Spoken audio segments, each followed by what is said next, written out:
I'm getting all my words twisted this morning. I think I need a strong dose. I need a strong dose of coffee, I think, before I jump on. But well, it's great for you guys. Yeah, finally connect with you. And I know that we've gone back and forth for quite some time, probably over the last year or more, and very intriguing, I guess, situation for ourselves in terms of our own clients, and also any of the viewers who might be jumping on today probably don't know much about the whole USports setup and or the different divisions within it. Obviously, you're part of the Canada West conference, different conferences otherwise within it. So I guess from my perspective, it's going to be a pretty cool insight into yourself as a coach. Get a little bit more about your background and a lot more information just in general about not only Thompson Rivers University but USports. What does it mean? How does it differentiate between NCAA soccer, for example? How it integrates into the pro game in Canada, and what are the opportunities as well, potentially at a professional level? Because I know that your background as well, coming up as a coach, and certainly at the Whitecaps, Vancouver Whitecaps, and all the different work that you did there. But I think you were also part of Simon Fraser, I believe, when you were coming up as a collegiate athlete yourself. So you've seen both sides of the NCAA and obviously the USports. But look, you know what? I'm not going to rattle on anymore. You're on. One and all, we have none other than John Antulov of Thompson Rivers University, a great university over in Canada, part of the USports. Do we call it a division? What do we call it? Yeah, USport is basically like NCAA in the United States, and within USport you have the different divisions: Canada West, Ontario, Quebec, AUS, which is over in the Atlantic. First off, thanks for having me. I really appreciate it. I know you and I have been talking a little bit. We both kind of, connected last year, and I was really interested in your program and, trying to bring kids over to North America. And I really wanted to have this opportunity to talk about Thompson Rivers University in Canada in general, because not just promoting my university, but what we do here in Canada as well, and how that compares to the U.S., because I think everybody has this idea in their head that NCAA is the end-all be-all, and we as coaches in Canada and Canada West especially have been doing a lot of these little kind of Instagram lives, trying to promote our universities and let kids know how, what it's all about and what Canadian football is all about as well, because I think there's this misconception that Canada is not at the level that the U.S. is at, and maybe as a whole of how it looks in world football, maybe, but I think if you look at the collegiate side and how Canada is really starting to get its act together and starting to grow, I think there's really good opportunities for international players here in Canada. Yeah, without doubt, and I think a lot of kids just when I talk about Canada, and I present back your university as first case in point to a lot of our recruits, so they understand what the dynamics are, who the coaches are, what the level is, potentially or otherwise. I mean, I've been in the game now for close to a decade in a few short months, and even in that journey where we've interacted with international students, we've in different regions around the world, we've sent kids through to schools in Canada. So a lot of kids just don't understand that there is still an amazing opportunity to study and play. There's some unique nuances around the way that it's set up over there in terms of playing collegiately in Canada. But more importantly, I think there's just a unique kind of history. And I'll take it from an Australian point of view. There's such a unique history in Canada that has a lot of crossovers. And dare say about 90% of our clientele are from Australia, the other 10% from right around the globe. Mm-hmm. But where I see that crossover is really around, this real, I guess, similarities in culture. Where it comes to Canada and Australia, there's a lot of there's differences, but there's a lot of similarities. And from a footballing perspective, there's certainly a very strong, history in Australia of ethnic clubs, different ethnicities who have built a great reputation, developing young, talented athletes who have gone on to the world stage or otherwise. And I think that Canada also has a very, very similar kind of ethnic-based club system. Obviously, it's changed and evolved with the MLS and now the Canadian Premier League, which I want you to talk about. But let's just go way back into time and back to the start. Let's talk about a young Coach Antulov. Obviously, your background, how you came to be a collegiate coach. So everything from you kicking the ball in Canada all the way through to college soccer in the NCAA, and now obviously transitioning into your coaching role with Thompson Rivers. Yeah, absolutely.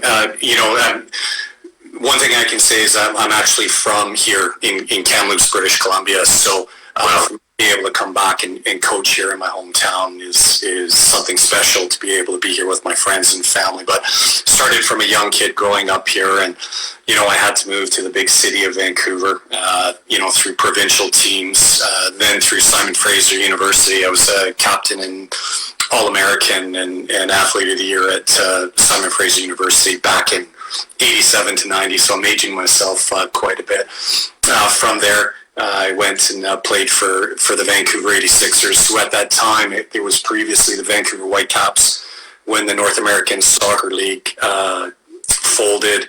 The Canadian Professional League started up at that time.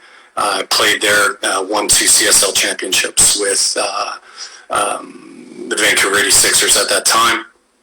Had a great time and really enjoyed myself there, and then continued to play in Vancouver with Vancouver Croatia. After that, kind of became a little bit of a player coach. That's when I kind of started getting the real itch, for coaching at that point, and I thought, being able to learn and learn from one of my mentors, Saibal Talic, who came over from Bosnia at the time when the war kind of started there, and he came over with his family and really learned from him. And then that's when, I really started to progress as a coach and getting all my licensing and started to progress at those levels. And, I was fortunate to be able to move, here, went to Thompson Rivers University, because at that time it was a small college.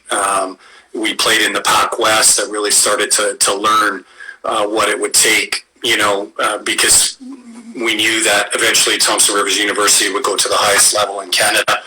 So I kind of, earned my stripes there at that time. And then when the program went to CIS at that time and then changed to USports, that's when, really took the lead and took this program into USports, and been fantastic for that.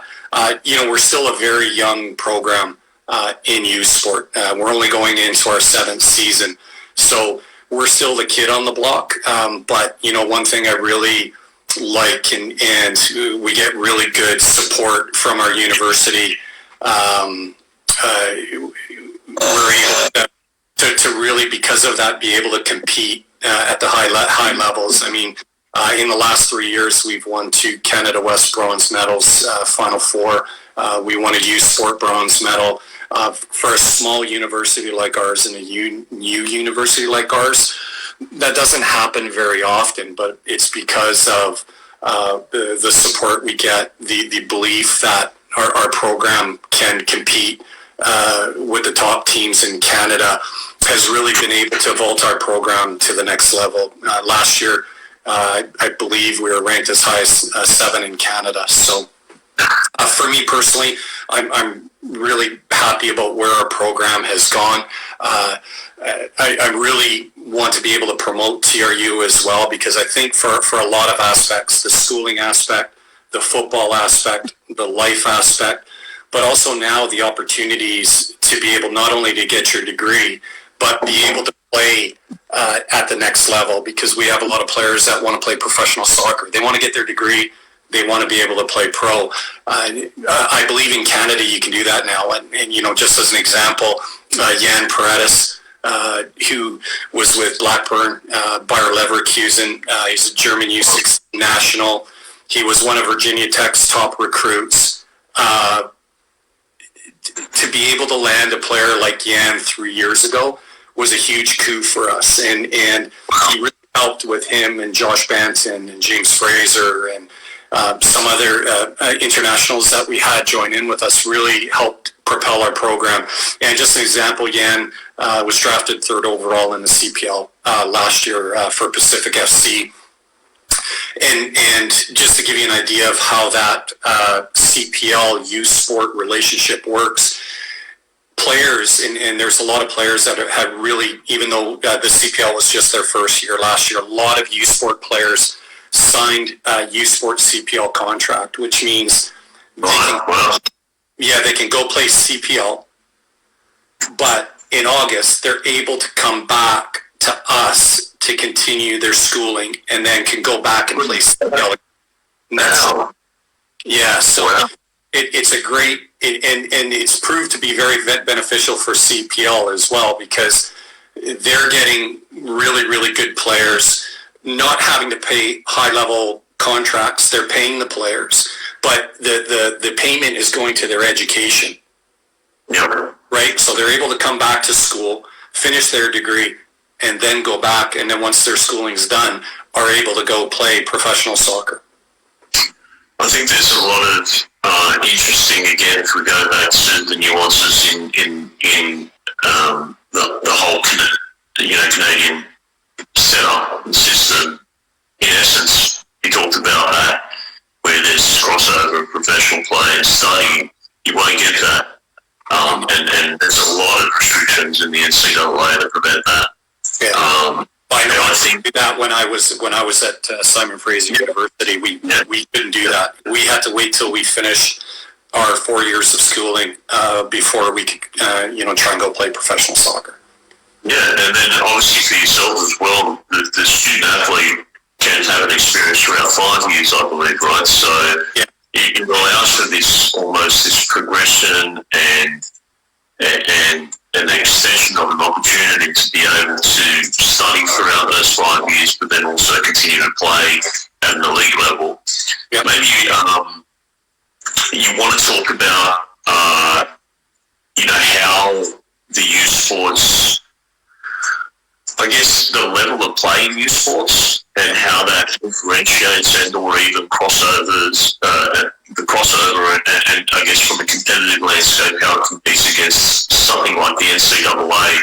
And I know this, in the NCAA there's 3 divisions, our viewers probably understand that. Mm-hmm. What level would the youth sports level be seen compared to the NCAA across divisions? If you look at probably the top 15, 20 programs in youth sport in Canada, they would definitely, be able to compete with, NAIA, NCAA Div 3, NCAA Div 2, and I would say most NCAA Div 1 programs, that those programs in Canada would be able to compete. If you look at a lot of the teams here, like we travel down to the States quite a bit, we'll play a lot, even the guys back east, they'll play NCAA Div 1 teams, NCAA Div 2 teams. We do that as well. And we're right there. Like when we went down to Los Angeles for 9 days in preseason this year, we played Fresno Pacific, who's one of the top NCAA Div 2 programs on the West Coast, tied them 0-0 and played them really, really well. So, and we do that a lot, and a lot of the other teams do that too, to see where we are, where we compete. And I know when I was at Simon Fraser University, most of our games were against, and obviously this was a few years ago, but most of our games were against NCAA Div 1 teams, and we competed, if not won a lot of those games, to be quite honest. So, I mean, obviously your top 10, 15 teams, maybe 20 in NCAA, just because of resources and everything they have, they're going to be very, very good. But, and those would be very difficult games. There's no question about that. But if you look after that, I think U Sport level, and where a lot of kids actually go, we would definitely compete with that. It's very few kids that are going to go into the top 10 NCAA Div 1 schools and get full scholarship and everything else in the U.S. Like, let's be honest, it's going to be very difficult. So I would say after that, I would say our program and a lot of programs in U Sport in Canada would do very well against those teams and compete very well. And do the students have the opportunity to gain scholarship as a student athlete across the, because here's the unique part of this, is that, and I'm very excited hearing, a lot of the things that you're laying out in terms of the way that it's structured or otherwise, but student athlete can go there for 5 years, they can play, if they have the ability, play in the Canada Premier League, they can potentially also get scholarship whilst they're across their 5 years here. Oh, absolutely. I mean, we're I think in the U.S., I think a lot of schools, I think they're at about 9.6 as far as scholarships. We're at 12.6. So we have up to, are able to give up to 12.6 in scholarships. So financially it is there. I mean, you still have to look at where those players are, because we are a cap just like them. So it depends on the quality of the player. It depends on the impact in the program, how that player does in school, all those type of things. But, if it's a player that I believe, maybe not even first year, say you come in and you don't get scholarship first year. If you come in and you do fantastic, then we can look at it the following year. It's not a set thing from year to year.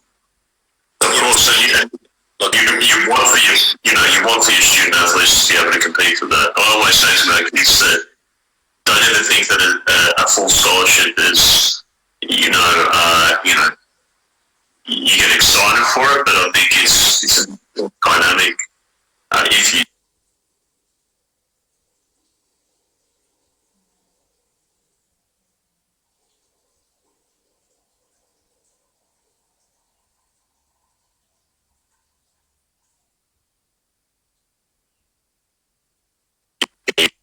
Can you see me, Coach?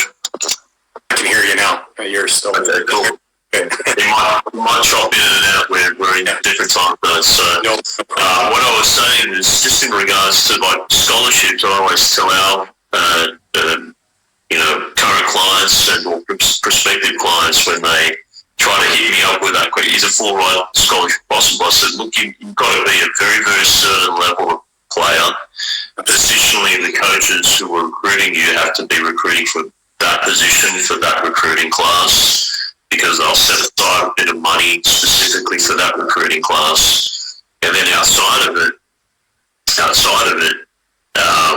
you're going to, if you do have the opportunity to gain a full ride scholarship, typically it's a double-edged sword. You have to be that player because there's no guarantee for that year and the year. And the subsequent years after that as well, because I mean, like for myself, I really try and vet our international student athletes, because we want to make sure, and I say to them when we're in the conversation side of it, really make sure you're a good fit for our school, because I want you to be here 5 years. The last thing I want to be doing after year one is just saying, unfortunately you're not doing well in school, you're not being involved in the community, on the pitch, whether it's training in the game, you're not meeting the expectations of where you are.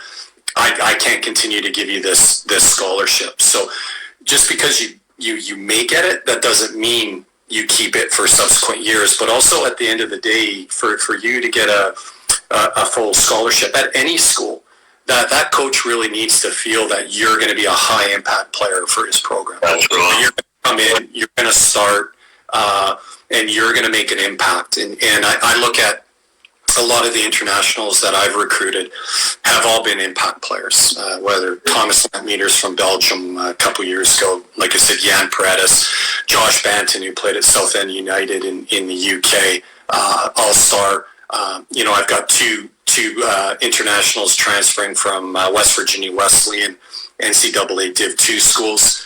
I believe those players like Yost and Trey Lamont are going to be high impact players for me. So those decisions that I make, I want to make sure that an international coming in is going to be a fit. He's going to love it here, and he's going to be an impact. And we're finding that that's happening right now, where guys are getting Canadian tattoos put on them, which is a good thing. That means they're loving it here. They love this city. It's beautiful here. It's beautiful in Canada in general. If you're an outdoors person, this is the place to be. It's a small community feel. It's a smaller university, but the backing from the university, the city, the town is amazing. And just like to make one point in regards to kind of finances as well. Looking at Canadian schools and TRU in general from an international perspective, and you and I spoke about this, I think about a year bit ago, where we talked about what it costs to go to school at Thompson Rivers University for an international.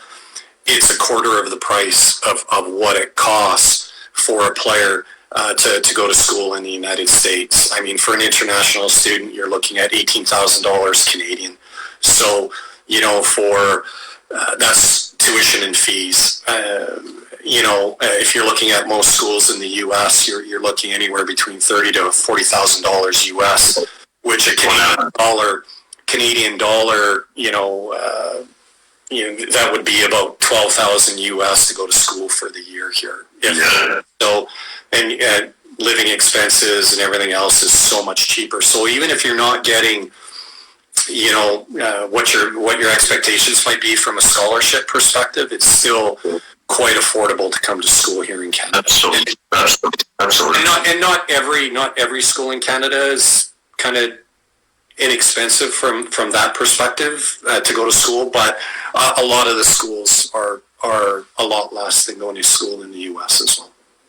Do you see that that's obviously it's a massive advantage for yourselves when you're recruiting amongst NCAA schools as well? Yeah, competing against the prospective international students. I think that's a massive differentiator for yourselves to be able to draw the players that you have mentioned that you've drawn there. Guys coming out of some of the top academies, some of the top academies in the world, right?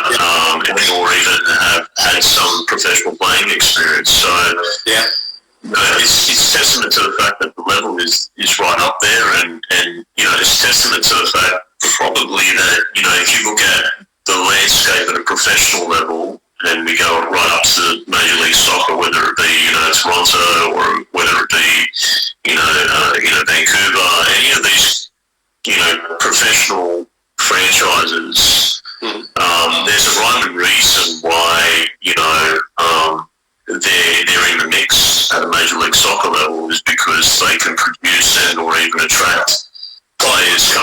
We're starting to get players that played in Canada West, never mind here, that are playing in MLS now. Joel Waterman, who had an amazing 5-year career at Trinity Western, who's one of our rivals here. He played 1 year in CPL with Calgary Cavalry and signed and was starting with Montreal Impact with Thierry Henry as his coach. It happened. So I because I think now they're starting, like Thierry saw him play in the Canadian Championship with Calgary against Montreal, and was like, I like this kid. He's a great player. Brett Levis, who was at the University of Saskatchewan, was with the Vancouver Whitecaps for 4 or 5 years. So we're starting to see kind of youth sport, I'll admit a few years ago, maybe wasn't looked at as a training ground for developing good quality players. And a lot of us coaches were like, hey, we've got some real talent here that I think you need to look at. And I think last year, the CPL even woke a lot of coaches up to the level of player that youth sport is developing, because a lot of those guys that were drafted out of CPL, the majority were starting and getting significant playing time with all the CPL squads this last year. And I found this year with the CPL draft, the attitude of the coaches and general managers in the CPL was a lot different as well, because they were looking at the quality. Like Kate Breton, I think, had 4 or 5 players drafted in the CPL this year, and 4 of them were international players. So even though there's a Canadian quota, the international players still, playing in Canada and seeing the opportunity, and those guys that were drafted will do very, very well. And as I know, Yan will be fantastic for Pacific, because he's a high-end player. There's no question about that, and will be playing professional soccer. But he wants to get his master's in business as well. So he wants to get his master's done first, and then he wants to go play professional soccer. So it just shows you what kind of kid he is as well, but also the level that USports producing is pretty high. So the CPL was formed recently, or has it been in operation for quite some time? No, it'll just be going into its second year this year. That's why when COVID hit, it was a bit unfortunate, because I think a lot of people saw, especially here in Canada, the value that the CPL will give to developing Canadian players, and I think it's going to be huge for football in Canada, just as the MLS was with the Whitecaps, Toronto FC, and Montreal Impact. And you're going to see Canadian players really developing. But there's also a place, for international players as well, because I found with my program, when I brought in, those 4 or 5 international players, they brought up the level of our guys tenfold. Our training sessions, professionalism, culture, mindset, attitude, and that's what helped our program get to that next level, was bringing in those 4 or 5 international guys that had already played at a high level, and they brought that level of our team up tenfold. Yeah, because obviously, their environment where they came up, the level of intensity, the mental intensity as well, and it would have been quite an interesting opportunity for a lot of these younger kids in Canada that probably haven't interacted with other kids of that caliber and that level. Yeah. So in terms of the conferences, you're in the Canada West Conference. You want to tell us about the lay of the land and how it's kind of divvied up across Canada? And is there a national tournament that you guys play, or otherwise? Can you go through that kind of process as a working conference and then so there's the level play? Yeah, so there's 13 teams in Canada West, from British Columbia to Manitoba, which is half. And Canada is huge, if you know. So it's quite expansive. So that's Canada West. Ontario, the province of Ontario, they've got, I think, about 20 universities. Quebec has 7 or 8, and then AUS, which is Atlantic Canada, I believe has 8 or 9. I think there's total 57 universities in Canada that are in youth sport in different sports. But then what happens with each division? You go to a Final Four, and then the top 2 teams from each division meet at the national championship. So the top 8 teams will meet in the youth sport championships. We were fortunate enough to host 3 years ago. And like I said, for a new university, that was a massive uptaking for us. And a lot of people thought we were crazy and in over our heads, but I had faith in my players. And then we ended up finishing 3rd. We lost. We beat the in 4 games in a row, the consecutive national championships, and then the national champions at that time to get to that point. And then in the semifinals, we lost in overtime to Cape Breton, who was the eventual national champions. So the level, once you get to that USport championships, it's massive.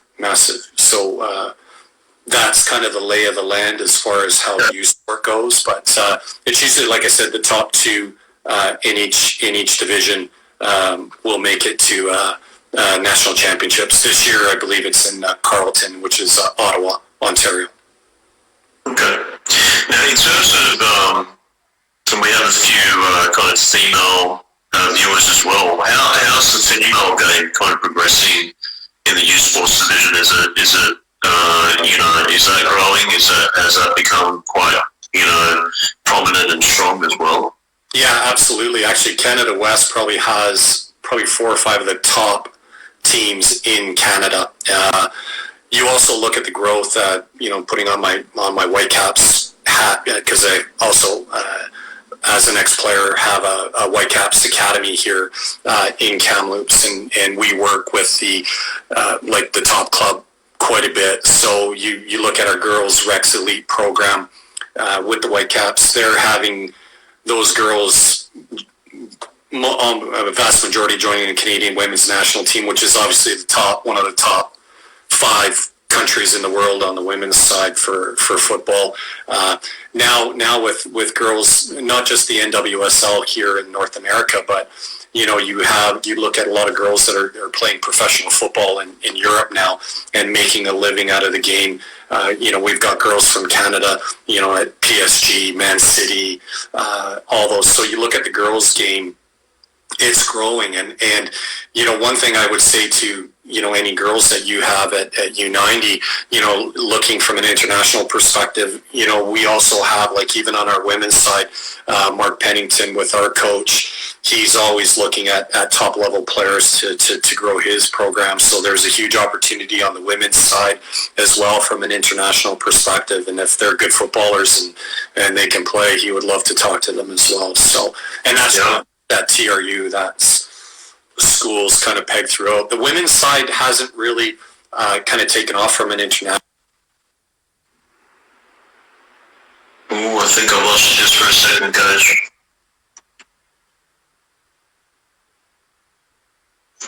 I think we just lost Coach for a second.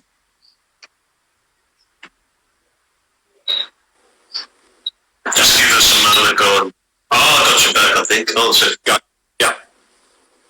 Yeah, so from an international perspective on the girls' side, there's a lot of opportunities here in Canada. That part really hasn't taken off yet. So, the door's always open there.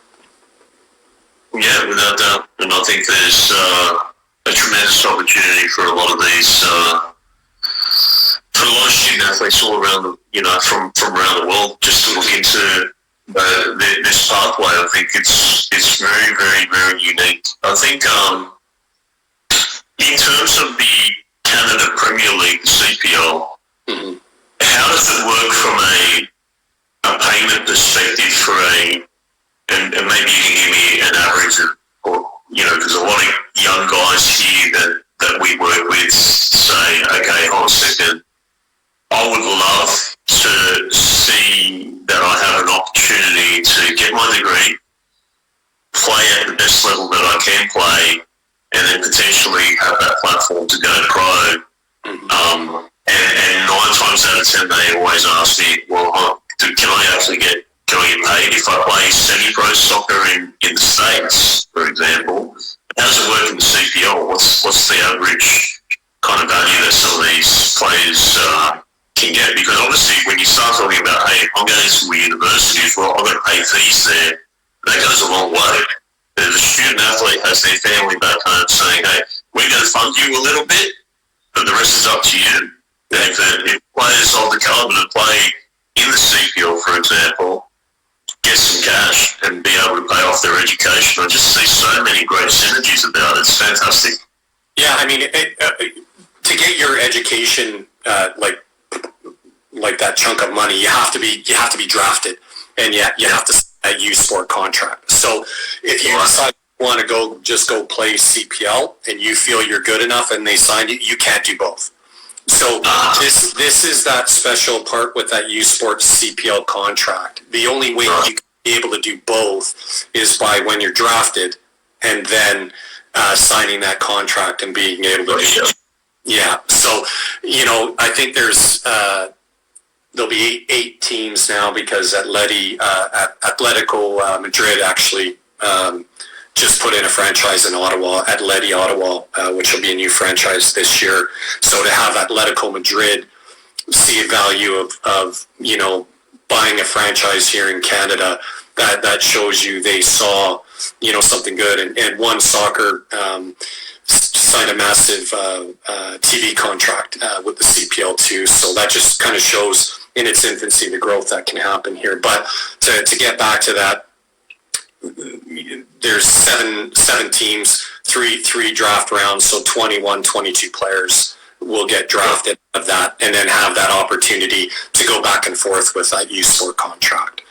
So, but that's still a great opportunity. And if you're good enough and you feel you want to go play at that level, then by all means, that opportunity is there for you as well. Absolutely. So, we've kind of looked outwardly at different, I guess the way that it's structured in U Sports, the interaction of the professional game and how that, ties back into U Sports. Talk to us about, the way that you go about coaching your student athletes and what kind of a typical day in the life of a TRU, student athlete looks like. It's jam-packed. You have to be able to plan, organize, stay on top of things. Just to give you an example, our preseason, not this year because of COVID, but normally our preseason would start August 1st. We're going 2-a-days. Our first games are usually August 24th, 25th. We usually get 6 to 8 games in preseason. Sometimes even go trip even before we start our season. Once the season starts, Monday video, Tuesday, Wednesday, Thursday training. If we play at home, we usually play Saturday, Sunday. So we may do some light stuff on Friday, just to do some set piece work, and then games Saturday, Sunday. Then it starts again. Video Monday, games Tuesday, Wednesday, Thursday. If we're out of town, we usually play Friday, Saturday night. We'll travel Friday morning, get the guys ready for games Friday, Saturday, come back Sunday morning, or sometimes even Saturday night, depending on where we are. So, and then you've got to get your school in there. We have guys work. We do a lot of community work. We want all our players to be involved in at least 2 or 3 community events, and we do a lot of things that we're involved with. So it's quite a schedule, and it goes like that till hopefully if we make Final Four playoffs as we've done the last 3 years. It sometimes goes to November. So then we give the guys December off to like late November, December to focus on finals. A lot of guys will go home for Christmas. They come back first week of January. Second week of January, we start training again. So we're going to see, and that's where it's a little different than the U.S. as well, because we're open to train and play games. So we have another, so we'll be training once again, probably 2 to 3 times a week. 7 o'clock in the morning, we're doing strength and conditioning with our strength and conditioning coach. We're indoors because Kamloops is a little colder, so we can't go outside. So we do a lot of indoor work, futsal, have a little 7v7.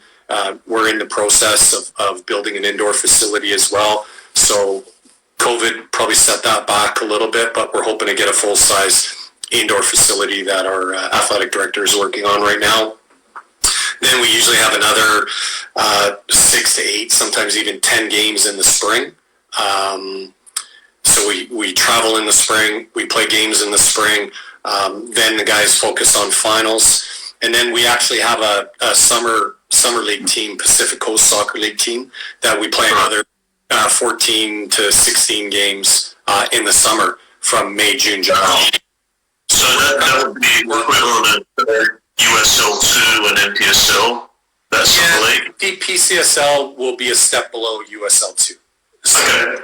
So, but in British Columbia now, they're starting a BC League One franchise, which will be, at the level of USL2.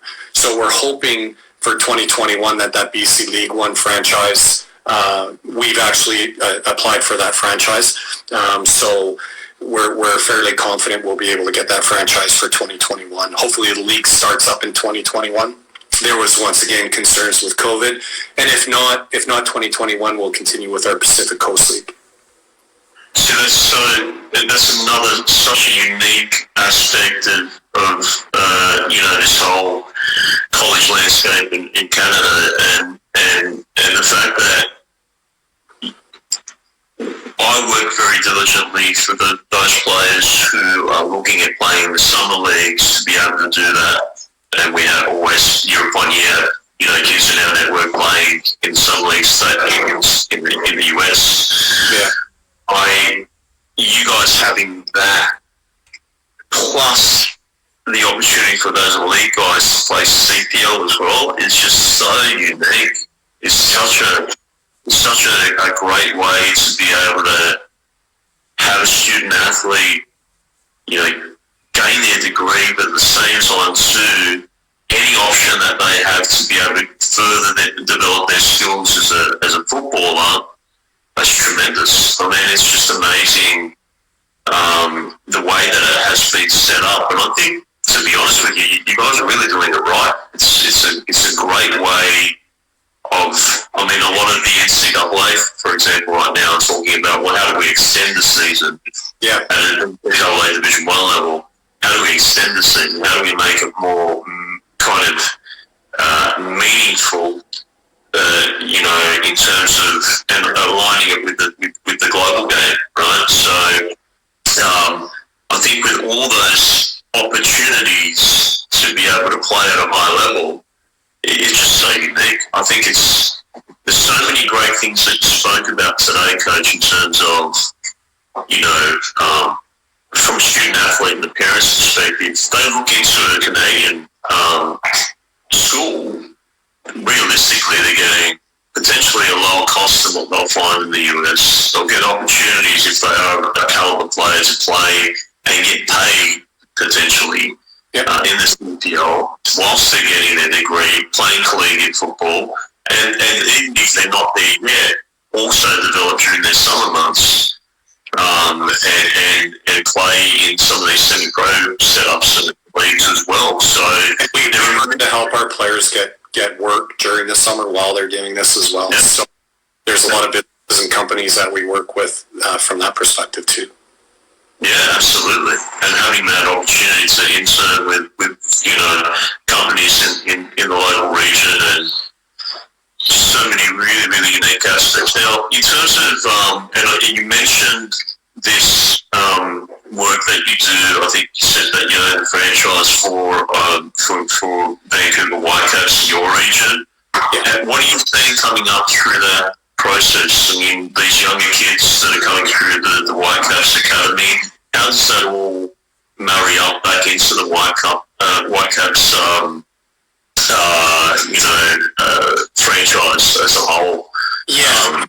At the beginning, it was more for myself being an ex-player and coming from a small town like this. Never really got the coaching, to be able to play. A lot of it was self-taught, self-done. You and your 6 buddies in the backyard with your brothers and kicking a ball around, and it just so happened it clicked for me. When I came back here, I wanted to give these young kids that high level, of coaching that once I got to higher levels, was able to get, and I wanted to bring that back here. And also, as a smaller school, it was going to be difficult to go against the bigger schools from a recruiting perspective. So I felt I needed to develop my own players, as well. So the recruiting side has gone really well, but now, just as an example, I've got 3 players from here locally that have worked with me the last 5 years in my academy that are now actually joining TRU, and 3 players that I'm very, very high on that I think are going to be impact players in my program, for the next 5 years. And how that connects with the big club now, like we've just recently had 3 young players join the MLS Academy, the residency programs full time in Vancouver, and I'm very proud of that, as well. Like we've got one player, Alessandro Comita, who's just a dime. I mean, the guy's gonna be amazing, and I'll be really, excuse my language, pissed off if he ends up going to another school or anything like that, because I think he's a next level player. I think the Whitecaps will sign him in 2 years. I don't think there's any question of that. But to be able to help in his development as a younger kid, to be able to go through there and play. We have Sophia Seibel. She just signed with a big NCAA 1 school out of the girls Rex program here. So for us to be able to do that in a small town like this, that's kind of like a hockey town, in Canada, for us to help in the development of some of these young players is huge. So it's that synergy, of having the big club there, being able to bring some of our younger players in if they're really, really good. And we also have a working relationship with Thompson Okanagan Football Club here, where a lot of those players will play, and they'll play a lot of the kids in Vancouver, so they get higher level of consistent games and playing and training with us and what we do. So we're trying to build that little pipeline for ourselves here of good quality players. And we have other players that are going to other universities as well too. So whatever we can do to help develop players and kids here, we're super happy about that. But we get great support from the Whitecaps and the big club, and whether it's self-development for coaches, opportunities for our players to try and get into the residency program full-time, and be in a professional environment, then that's amazing too. And then if they don't get signed to a professional contract, hopefully come back and play at Thompson Rivers University. It's amazing to see that you've created something, I guess, in a bubble. You're in your own little space there at Thompson Rivers, that it has such a meaningful impact at the highest levels, right? Being able to take these younger kids that are coming through the process there with the Whitecaps Academy that you set up, and then filter them out through the many different pathways that they have in Canada. I think it's just opening up opportunities is what we're trying to do, really. The more opportunities for young Canadian kids, male and female, the better it is for everybody. So. Yeah. Well, you know what?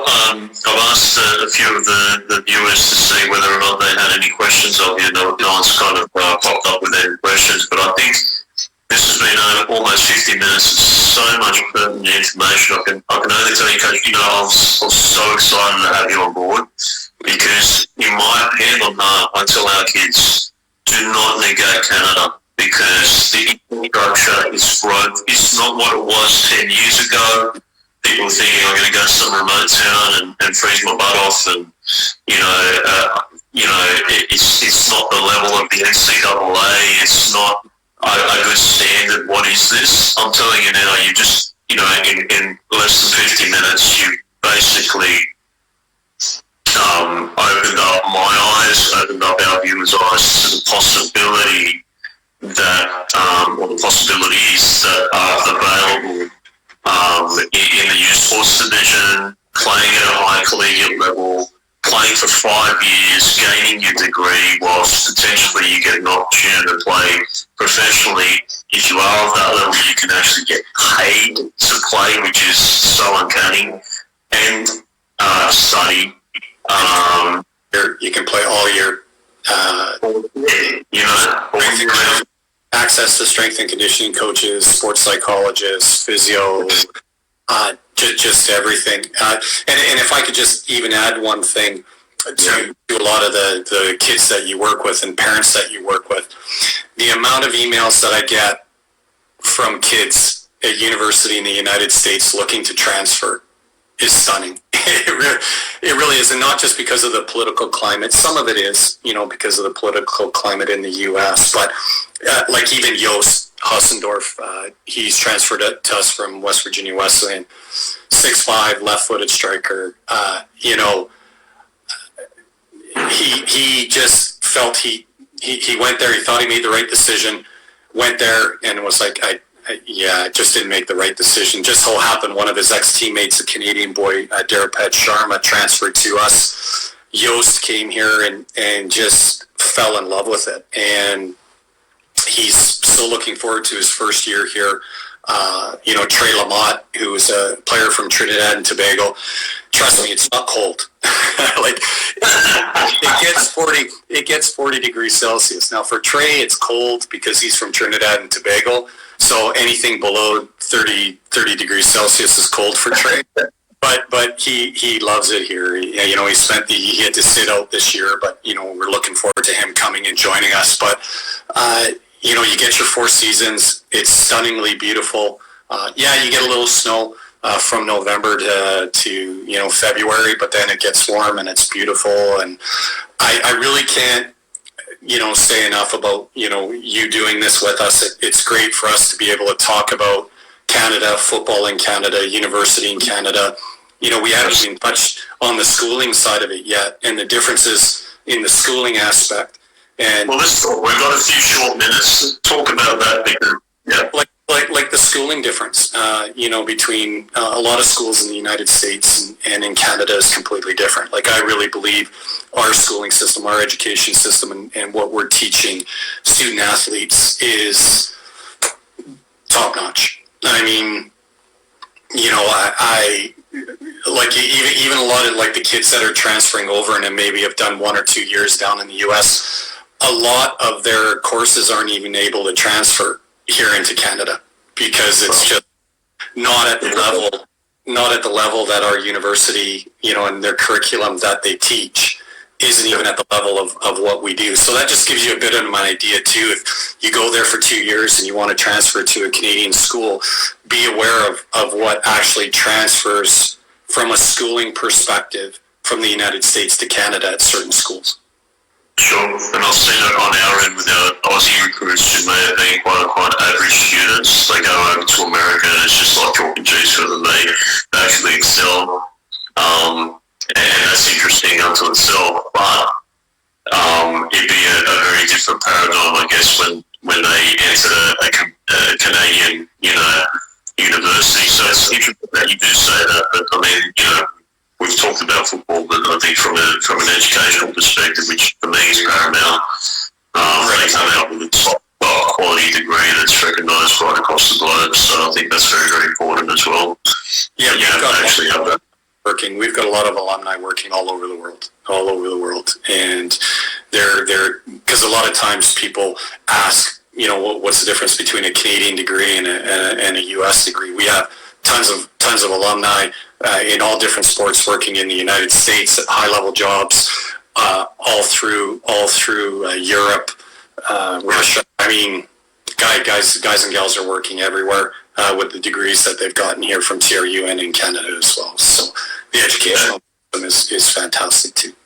Yeah, without doubt, and it's great that you covered that off, albeit briefly, but Coach, I can't thank you enough. One and all, we have none other than John Antulov, who's the head men's soccer coach for Thompson Rivers University in the Canada West Conference of USports, which is basically the top flight collegiate governing body in Canada. Coach, I can't thank you enough. So much great information.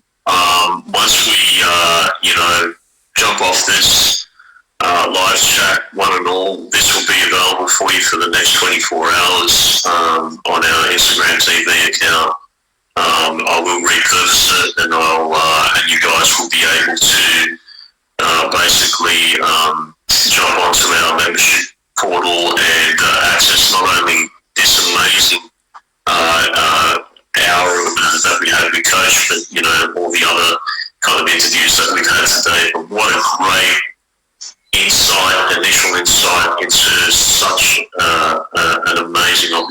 for student athletes all around the world, not only our own clients, but all around the world, to enter into what seems like a fantastic, system over there. Coach, can't thank you enough for your time.